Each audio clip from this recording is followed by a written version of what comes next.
Bien, vamos a continuar con nuestra serie, el Sermón del Monte, el cual hemos titulado Las implicaciones sociales del Evangelio. ¿Se escucha bien hasta allá? ¿Sí? Qué bueno. ¿Se han puesto a pensar qué tanto saben de inversiones?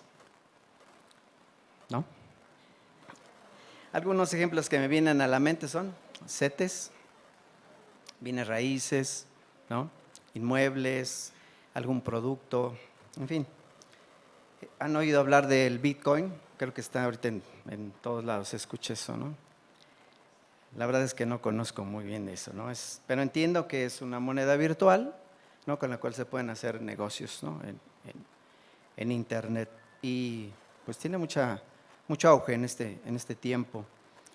Pero me puse a pensar, bueno, si yo tuviera que hacer negocios ahí, si digamos, no sé, me saco la lotería, me heredan, yo tengo que invertir.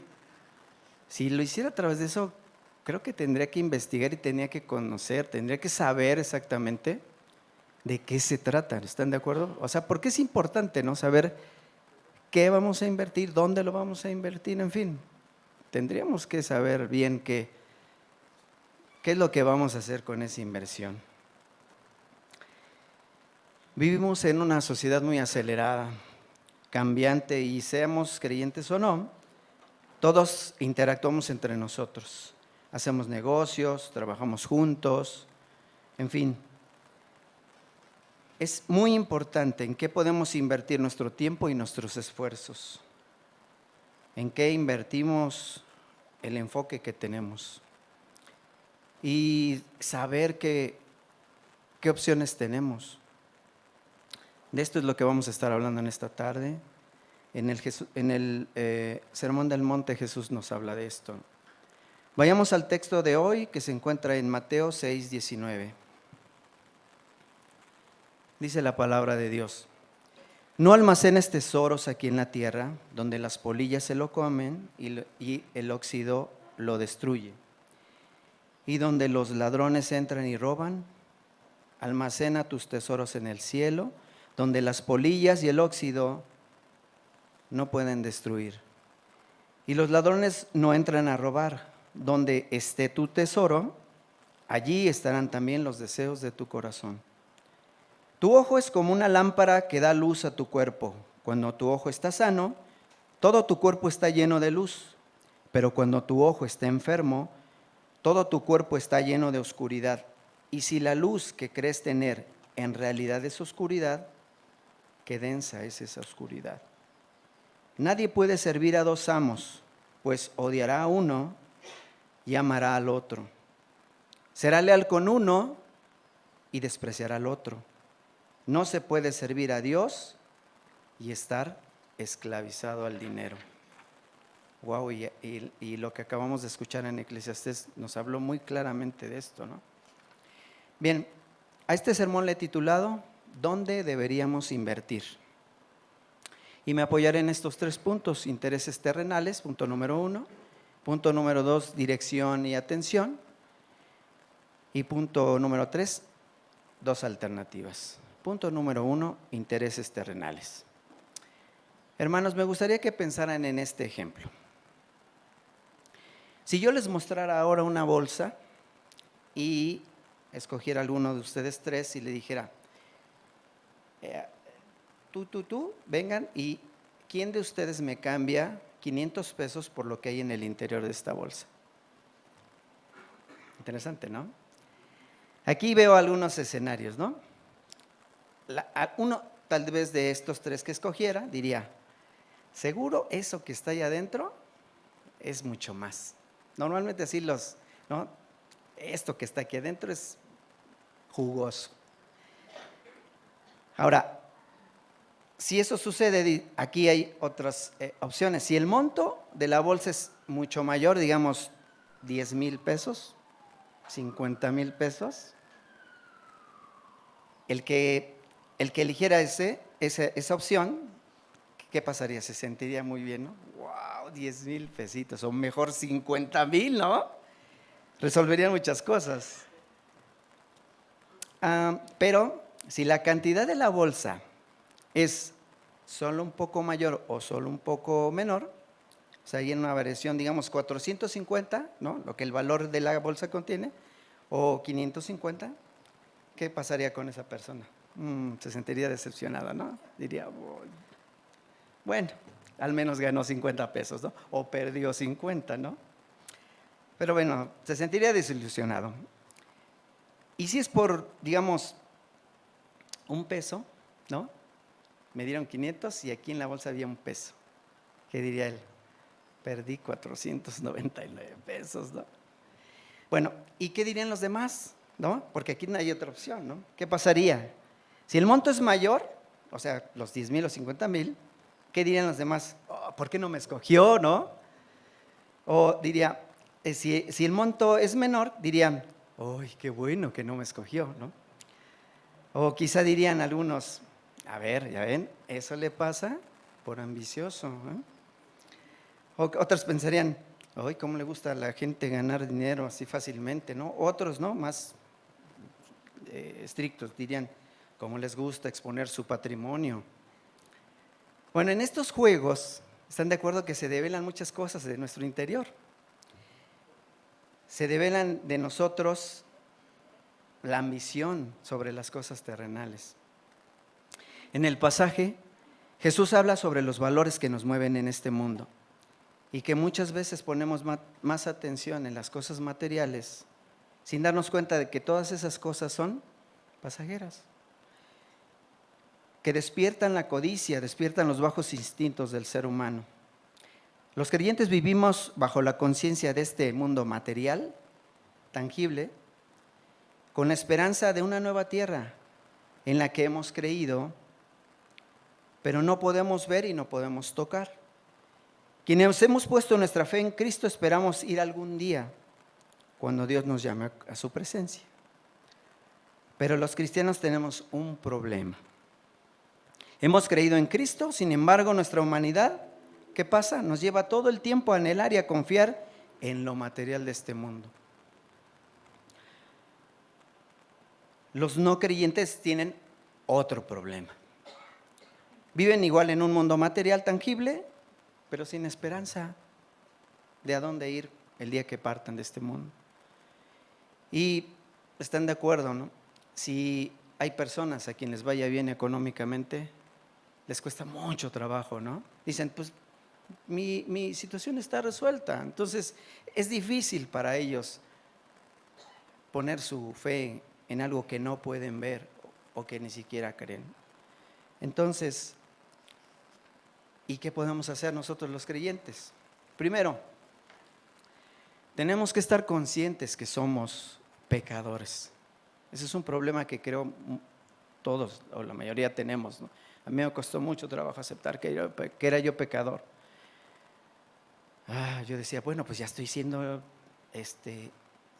liberado por la sangre de Cristo, y yo pensé que como que cada día ya me estaba limpiando más, y tenemos que aceptar que somos pecadores. Si no, es muy difícil que podamos transformar nuestras vidas. Y bien, toda nuestra vida estaremos luchando con esa naturaleza que duda y que muchas veces se aparta de Dios, y tendremos que pedirle a Dios que nos ayude a nuestras luchas constantes para que la fe en Cristo nos cambie. Vamos rápidamente a Filipenses 3:8, donde escucharemos a Pablo, un hombre que tuvo un encuentro con Jesús y eso provocó un cambio en su mentalidad. Filipenses 3:8. Dice, así pues, todo lo demás no vale nada cuando se le compara con el infinito valor de conocer a Cristo Jesús, mi Señor. Por amor a Él, he desechado todo lo demás y lo considero basura a fin de ganar a Cristo. ¿Quién era Pablo? Pablo tenía una impresionante lista de logros que pudieron haberle otorgado a él mucha seguridad, ¿no? Y decir, yo soy Pablo, ¿no? Y tenía muchas credenciales. Él era descendiente de la tribu de Benjamín, circuncidado al 8º día, celoso por cumplir la ley. Él perseguía y arrestaba a cristianos. Y él pensaba que estaba haciéndole, que estaba sirviendo a Dios. ¿correcto? Entonces, Pablo pasó de ser perseguidor de cristianos a ser un hombre cuya meta era ganar a Cristo. Y todo lo demás lo consideraba sin valor alguno, lo consideraba ¿cómo? Como basura. Muchas veces nosotros, aunque decimos ser cristianos, no hallamos nuestra identidad en Cristo, sino en las cosas que tenemos o en lo que hemos logrado en este mundo. Confiamos más en la carrera que estudiamos, nuestro puesto en el trabajo, en si nuestros hijos son educados, en el carro que tenemos, la marca de nuestro celular, e incluso en nuestras habilidades y talentos. Ponemos nuestra identidad y seguridad en todas estas cosas creyendo que nos definen y nos dan valor. ¿Realmente nosotros también podríamos decir junto con Pablo que todo lo demás fuera de Cristo lo consideramos como basura? Tenemos que preguntarnos eso. Ahora, si regresamos al texto de Mateo 6:19, Mateo 6:19, ¿qué dice la palabra de Dios? ¿Qué dice Jesús? Dice, no almacenes tesoros en la tierra, donde las polillas se lo comen y el óxido los destruye, y donde los ladrones entran y roban. Almacena tus tesoros en el cielo, donde las polillas y el óxido no pueden destruir, y los ladrones no entran a robar. Podemos darnos cuenta de lo inútil que es almacenar nuestros tesoros aquí en la tierra. Tal vez recuerden la frase que conocemos, ya sea creyentes o no creyentes, ¿no? La habrán escuchado esta frase que dice ¿qué? Cuando nos vayamos de este mundo, ¿qué nos vamos a llevar? Nada. Ya la conocemos, ¿verdad? Dice, ¿por qué no vamos aquí a Timoteo, que es probablemente de donde salió esa frase? Primera de Timoteo, capítulo 6, versos 6 al 9. Primera de Timoteo 6, versículos 6 al 9. Para ver cómo Pablo nos explica esto. Ahora bien, la verdadera sumisión a Dios es una gran riqueza en sí misma cuando uno está contento con lo que tiene. Después de todo, no trajimos nada para cuando venimos a este mundo, ni tampoco podremos llevarnos nada cuando lo dejemos. Así que si tenemos suficiente alimento y ropa, estemos contentos. Pero los que viven con la ambición de hacerse ricos caen en la tentación y quedan atrapados por muchos deseos necios y dañinos que los hunden en la ruina y la destrucción. Pablo nos exhorta a meditar y preguntarnos dónde está la verdadera riqueza. Pues nada trajimos al mundo y nada nos vamos a llevar. Hermanos, nada. Ok. Ahí mismo, pero en el verso 17 dice, en primera de Timoteo 6, pero en el verso 17 dice, enséñales a los ricos de este mundo que no sean orgullosos, ni que confíen en su dinero, el cual es tan inestable. Deberían depositar su confianza en Dios, quien nos da en abundancia todo lo que necesitamos para que lo disfrutemos. Diles que usen su dinero para hacer el bien. Deberían ser ricos en buenas acciones, generosos con los que pasan necesidad y estar siempre dispuestos a compartir con otros. De esa manera, al hacer esto, acumularán su tesoro como un buen fundamento para el futuro, a fin de poder experimentar lo que es la vida verdadera. Aquí Pablo le dice a Timoteo y a nosotros que lo leemos para aprender, que deberíamos acumular nuestro tesoro, pero en un buen fundamento para el futuro y para así poder experimentar lo que es la vida verdadera. ¿Pero cuál es ese fundamento? Nuestro fundamento debería ser Cristo. Nuestro mayor tesoro se llama Cristo Jesús. Solamente en Él encontramos un buen fundamento para el futuro. Pablo nos está recordando que si nuestro mayor tesoro es Cristo, entonces podremos dejar de vivir de forma egoísta, pensando únicamente en lo que nosotros necesitamos, y podremos ser generosos con los que pasan necesidad Eso es experimentar la vida verdadera.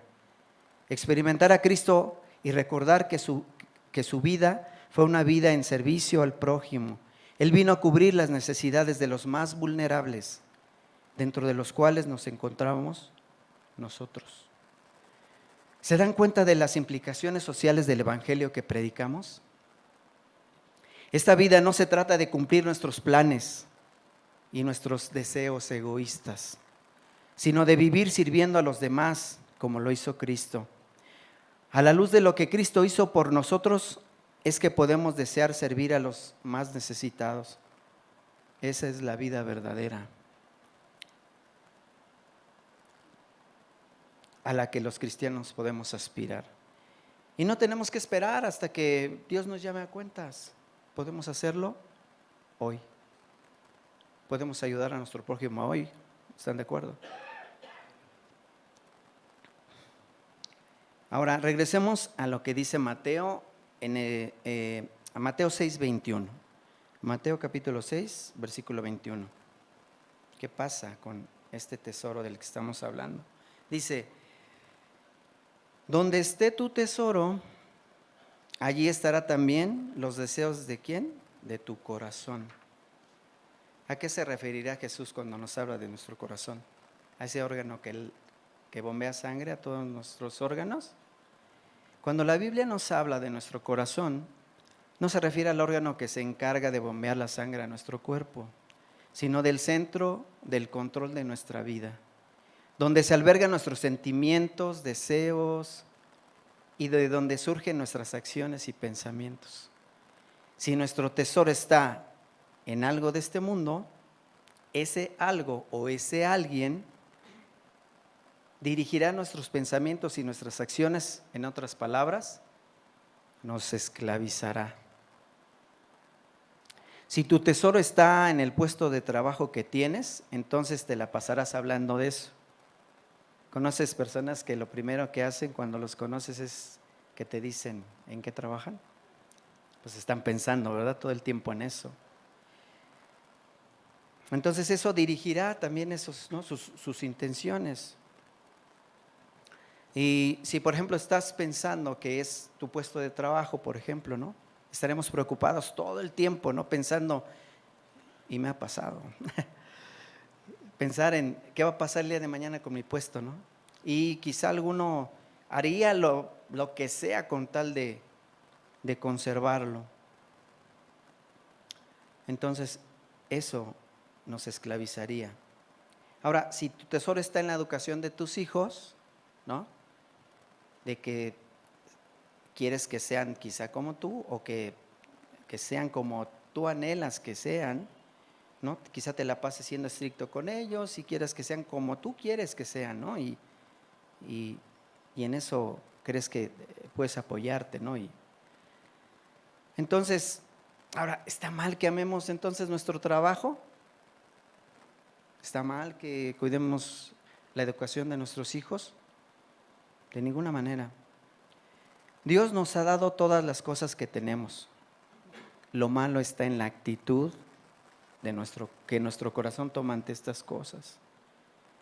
Tenemos un mal enfoque de ello, es decir, nuestros esfuerzos los apuntamos de manera equivocada, ya sea atesorando con intenciones incorrectas o directamente creando ídolos. Fíjense lo que dice el pastor Tim Keller al respecto. Pensamos que los ídolos son cosas malas, pero casi nunca las cosas son así. Cualquier cosa se puede convertir en un Dios falso, en especial las mejores entre todas las cosas de la vida. Y aunque tendemos a pensar que los ídolos o dioses falsos consisten en estatuas o imágenes frente a las que nos arrodillamos, en realidad un Dios falso es algo tan central y esencial en nuestra vida que si sentimos que si lo perdemos, apenas valdría la pena seguir viviendo. Ahora, ¿quieres identificar cuáles son tus ídolos? ¿Tus intereses terrenales?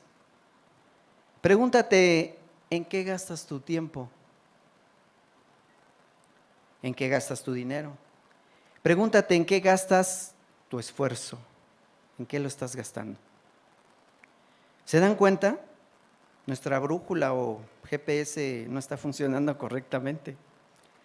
Naturalmente ponemos nuestros intereses en las cosas materiales. Es por eso que tenemos que ser dirigidos por algo superior. Vayamos al segundo punto: dirección y atención. Regresemos a Mateo 6:22. Mateo 6:22. Tu ojo es como una lámpara que da luz a tu cuerpo. Cuando tu ojo está sano, todo tu cuerpo está lleno de luz, pero cuando tu ojo está enfermo, todo tu cuerpo está lleno de oscuridad. Y si la luz que crees tener en realidad es oscuridad, qué densa es esa oscuridad. Jesús habla sobre hacia dónde dirigimos nuestra atención, hacia dónde nos enfocamos, cuáles son nuestras intenciones. Habla que si nuestro ojo está enfermo, todo el tiempo estaremos poniendo más atención en las cosas terrenales, en las cosas materiales. Y eso, lamentablemente, a veces sin darnos cuenta. Erramos nuestra dirección y en consecuencia nuestro destino no será bueno. Podemos aplicar este ejemplo a la vida cotidiana, ¿no? En abril de 2017 salió una publicación que advertía sobre defectos en el sistema de autoconducción de los Tesla. ¿Han escuchado de estos autos que son eléctricos y ya están bien avanzados? Dice este artículo: una serie de pruebas realizadas a un Tesla Model y por ingenieros de Consumer Report, tras el fatal accidente en el que 2 personas perdieron la vida en el estado de Texas a bordo de un auto fabricado por la misma compañía, demostraron que es posible burlar los sistemas de seguridad del piloto automático y activar la función sin necesidad de que un conductor ocupe su puesto tras el volante. O sea, estos vehículos, ¿no?, identifican la ausencia o advierten de ciertas cosas, ¿no? Entonces aquí lo que están probando es qué pasaría si el conductor no está, ¿no?, al volante. Y esto puede suceder, ¿están de acuerdo? Alguien se desvanece y ¿qué pasa, no? ¿Qué pasaría? El auto tiene que hacer algo, tiene que activar un mecanismo de seguridad para que el conductor salga bien librado de eso, ¿no? Entonces,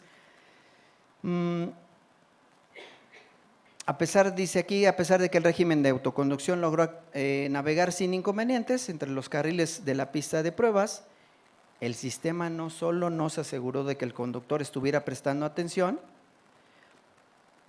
sino que tampoco pudo saber si había un conductor en absoluto. Señaló Jake Fisher, director de pruebas de automóviles a cargo del experimento. Esto lo digo por si alguno quiere comprar un Tesla, tenga mucho cuidado, ¿no? Si lo van a comprar, pues pidan que se lo revise. Entonces, en estos aparatos, estos sistemas deben de funcionar perfectamente, ¿no? Deben de estar funcionando correctamente, ¿no? ¿Y cómo funcionan? Con esto que decíamos, estos sensores que activan la detección de proximidad de una persona o de un objeto y que advierten al conductor que hay una amenaza o que hay algo delante de ellos, ¿no? Entonces, estos son como los ojos de ese vehículo, ¿no? Entonces, todo esto debe de funcionar correctamente. Entonces, haciendo esta comparativa con nosotros, nuestros ojos nos permiten ver nuestro entorno y enfocar nuestros objetivos. Si no funcionan bien, si no están sanos, no podremos ver ni identificar ni objetivos ni obstáculos. El pasaje habla sobre el ojo sano. Si no está sano, ¿cómo sería no tener los ojos sanos en esa ilustración que Jesús nos da? Sería no ver claramente o enfocarnos en otro objetivo que no es Dios, que no es Cristo. Cuando Pablo se encuentra con Jesús, transforma su forma de vivir y su enfoque se vuelve únicamente Cristo. Lo mismo debería pasar con nosotros, debemos enfocarnos en Cristo, de lo contrario, estaremos en tinieblas. Y si están de acuerdo, lo peor que le puede pasar a un hombre es estar alejado de Dios, es estar en la más profunda oscuridad. ¿Cómo está tu vista? ¿En qué estás enfocando tus objetivos? ¿En lo que te falta? ¿En lo que tienes? ¿En lo que deseas? ¿En tu trabajo? ¿En tus necesidades? ¿O en ti mismo? El pastor británico Carlos Spurgeon, conocido como el príncipe de los predicadores, decía: cuando el motivo más alto de un hombre es el mismo, qué naturaleza tan oscura y egoísta que tiene. Vayamos al Salmo 119, 105. ¿Qué dice este salmo acerca de la palabra? Salmo 119, 105 dice: tu palabra es una lámpara que guía mis pies y una luz para mi camino. En ocasiones podemos pensar, bueno, ¿y cómo dirijo mis prioridades? ¿Cómo dirijo mis afectos? Si muchas veces tomo malas decisiones. ¿Cómo puedo dejar de hacer estos tesoros en la tierra y hacer tesoros en el cielo? Eso pasa por nuestras mentes, ¿no? ¿Cómo le hago? ¿Están de acuerdo? Ahora, no estamos solos, hermanos. Qué hermoso que Dios no nos ha dejado a nuestra suerte, sino que nos ha dado medios de gracia como la palabra de Dios, de donde podemos encontrar sabiduría y a través de la lectura constante conocer a Jesús, nuestro Señor y Salvador, y que su palabra sea esa lámpara de luz, que dé luz a nuestro camino. Acompáñenme a Juan 3, 18, 21. Juan 3, 18 al 21. Este es un pasaje muy conocido. Dice, permítanme, perdón.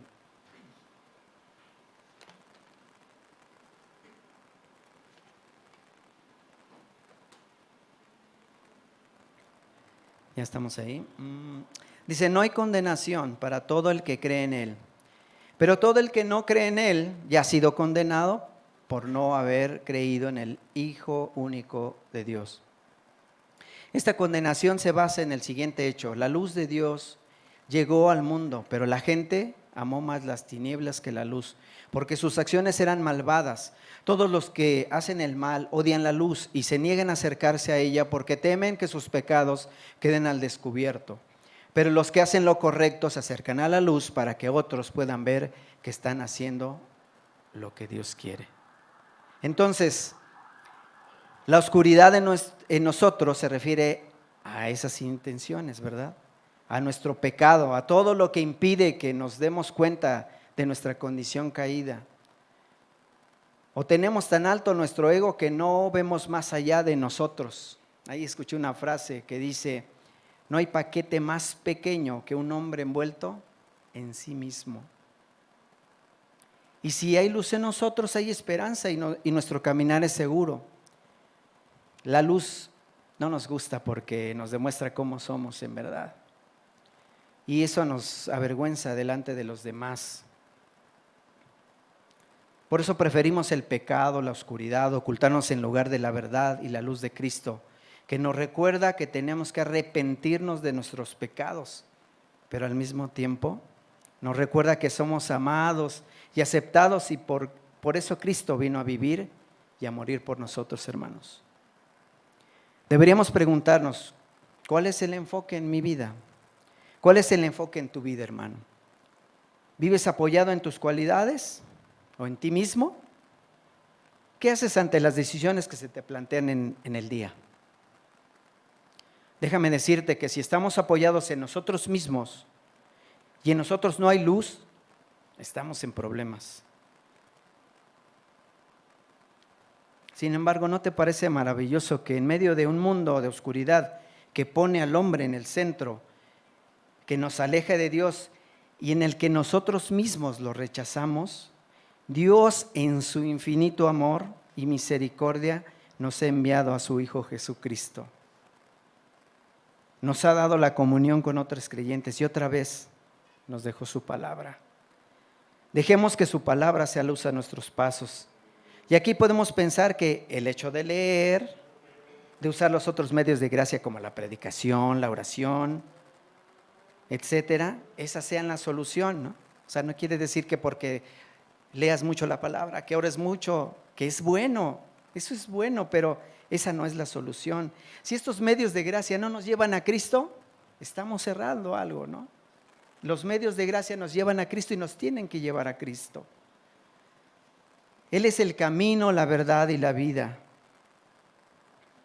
Y déjame decirte que en esto no hay muchas opciones en nuestras vidas. Vayamos al último punto. 2 alternativas. Regresemos al pasaje en el versículo, en Mateo versículo 6, capítulo 6, versículo 24, donde dice: nadie puede servir a 2 amos, pues odiará a uno y amará al otro. Será leal con uno o despreciará al otro. No se puede servir a Dios y estar esclavizado al dinero. Un día fui a la tienda de pinturas, quería pintar mi casa, ¿no?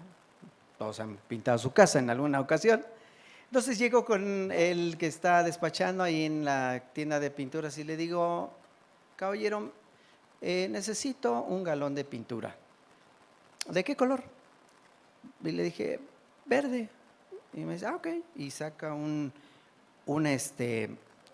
muestrario, ¿no? Y me dice: ¿de cuál verde? Y me saca como 1000 verdes, ¿no? Dije: Dios mío, pues quiero pintar mi casa de verde, de ¿no? Ya. Bueno, en este ejemplo que les acabo de dar existen infinidad, pero aquí tenemos nada más de dos opciones. ¿Conocen la historia del joven rico? Acompáñenme a Marcos 10, 17 al 22. Marcos 10, 17 al 22. Cuando Jesús salía para irse, vino un hombre corriendo y arrodillándose delante de él le preguntó: Maestro bueno, ¿qué haré para heredar la vida eterna? Jesús le respondió: ¿por qué me llamas bueno? Nadie es bueno sino solo uno, Dios. Tú sabes los mandamientos: no mates, no cometas adulterio, no hurtes, no des falso testimonio, no defraudes, honra a tu padre y a tu madre. Maestro, todo esto lo he guardado desde mi juventud, dijo el hombre. Jesús, mirándolo, lo amó y le dijo: una cosa te falta. Ve y vende cuanto tienes y da a los pobres, y tendrás tesoro en el cielo. Entonces vienes y me sigues. Pero él, afligido por esas palabras, ¿cómo se fue? Se fue triste porque era dueño de muchos bienes. Este joven, nosotros, sabía lo que tenía que hacer un creyente, ¿están de acuerdo? Pero cómo sufrió cuando Jesús le pidió que le diera todo a los pobres, ¿no?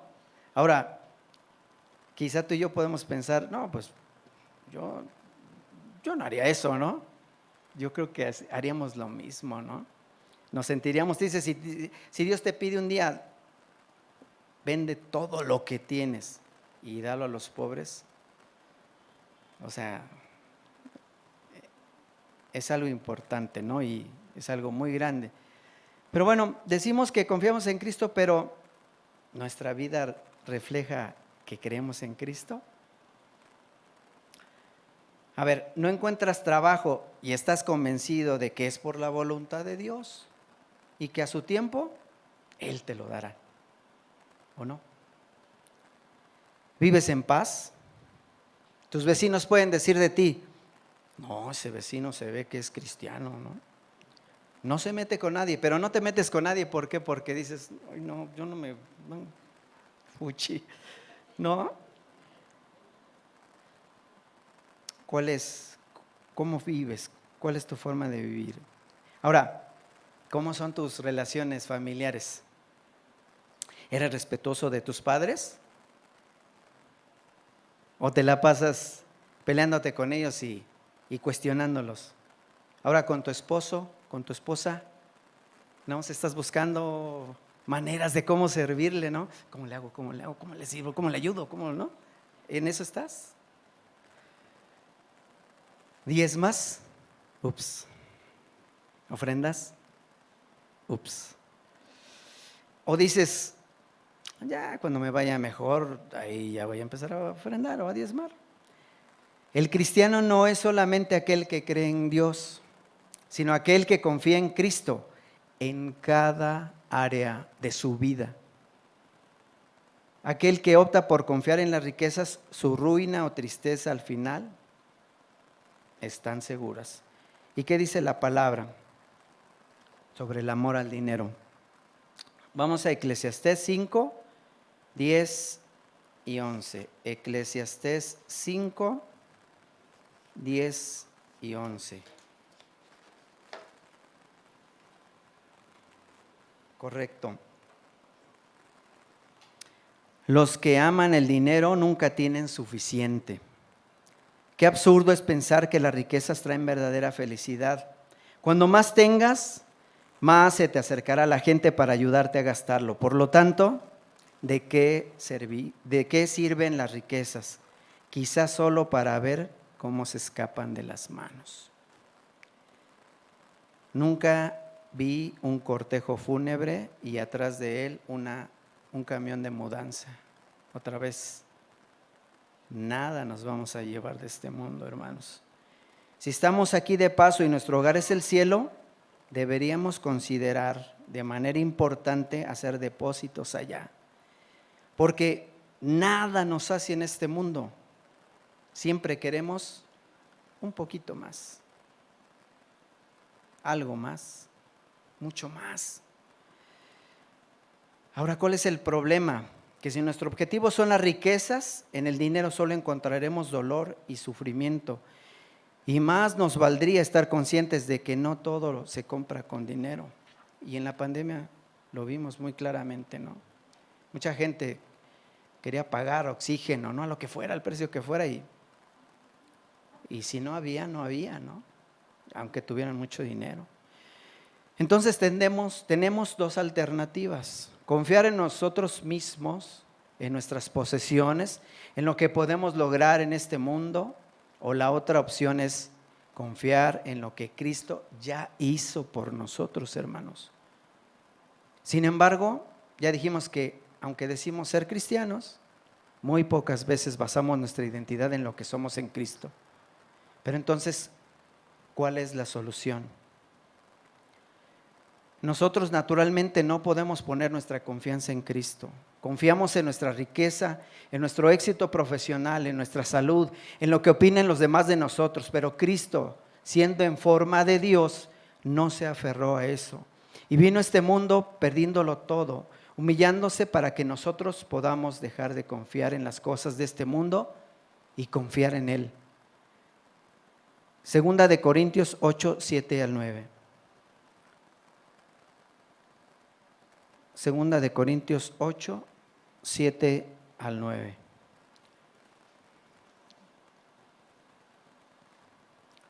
Dice: dado que ustedes sobresalen en tantas maneras en su fe, sus oradores talentosos, su conocimiento, su entusiasmo y el amor que reciben de nosotros, quiero que también sobresalgan en este acto bondadoso de ofrendar. No estoy ordenándoles que lo hagan, pero pongo a prueba qué tan genuino es su amor al compararlo con el anhelo de las otras iglesias. Ustedes conocen la gracia generosa de nuestro Señor Jesucristo. Aunque era rico, por amor a ustedes se hizo pobre, para que mediante su pobreza pudiéramos hacernos ricos. Aquí el apóstol Pablo habla del acto bondadoso de la ofrenda. Aunque él es apóstol y tiene autoridad, les escribe diciendo: no estoy ordenándoles que lo hagan. No les presiona abusando de su autoridad, diciendo: yo soy el apóstol y aquí se hace así. Sino que en lugar de eso, ¿qué les dijo? Les recuerda lo que Cristo hizo por nosotros.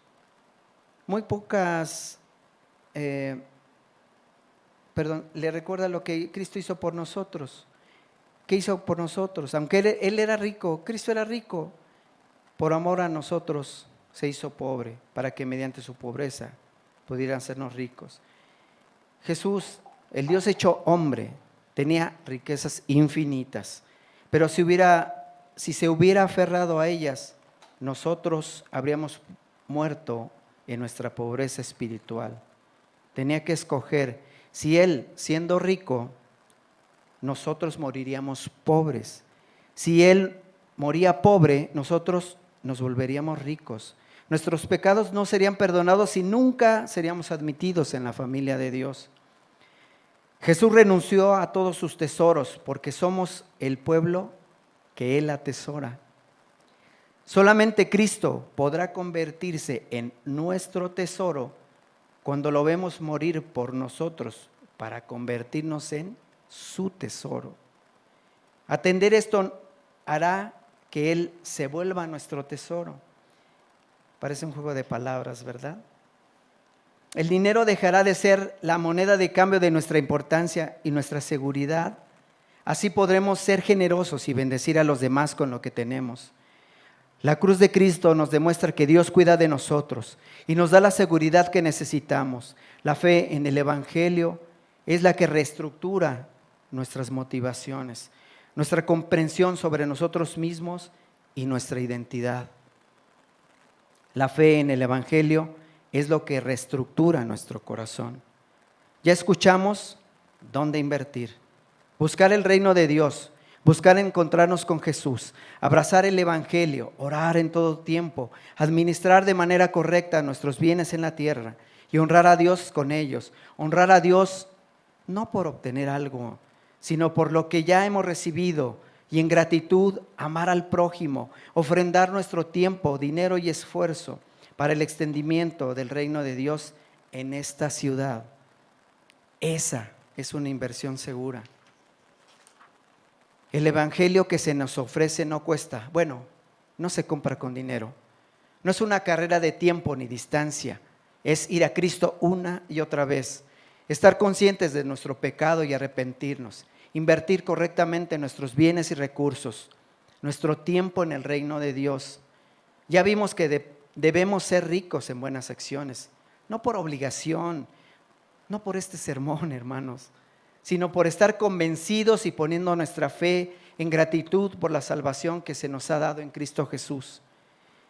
Hay un lugar donde anhelamos ir, donde no habrá dolor, donde ni el hollín ni la polilla corromperá el supremo tesoro de una eternidad con Jesús, donde no habrá dolor. Mientras llegamos a ese lugar, asegurémonos de hacer tesoros en esa cuenta celestial, con amor y buenas obras. Pongamos nuestra visión en su palabra, en nuestra comunión con Dios, en nuestra santificación. Tomemos decisiones basadas en lo que Jesús nos enseña en su palabra. Elijamos servir y amar a Dios con todo nuestro corazón, con toda nuestra alma y con toda nuestra mente. Oremos, hermanos. Padre, te pedimos perdón, Señor, por no hacer de Cristo nuestro tesoro, porque nuestro corazón se desvía, Señor, y ponemos más atención y más empeño en las cosas de este mundo. Señor, perdónanos. Señor, ayúdanos a hacer tesoros en el cielo, a dirigir nuestra atención en Cristo. Ayúdanos a elegir a Cristo antes que nada en el mundo, Señor. A Dios antes que lo material. En este día damos gracias a nuestro Padre Celestial por habernos adoptado, por no dejarnos en la orfandad. Ayúdanos como padres a enseñarles a nuestros hijos dónde debemos invertir nuestros afectos, que también ellos lo vean en nosotros, Señor. Ayuda a los que pronto se convertirán en padres a buscar a Dios toda su vida, Señor, para tomar decisiones acordes a tu voluntad. Bendice con hijos, si es tu voluntad, Señor, a los que anhelan tener bebés. Te damos gracias en el nombre de Cristo Jesús. Amén.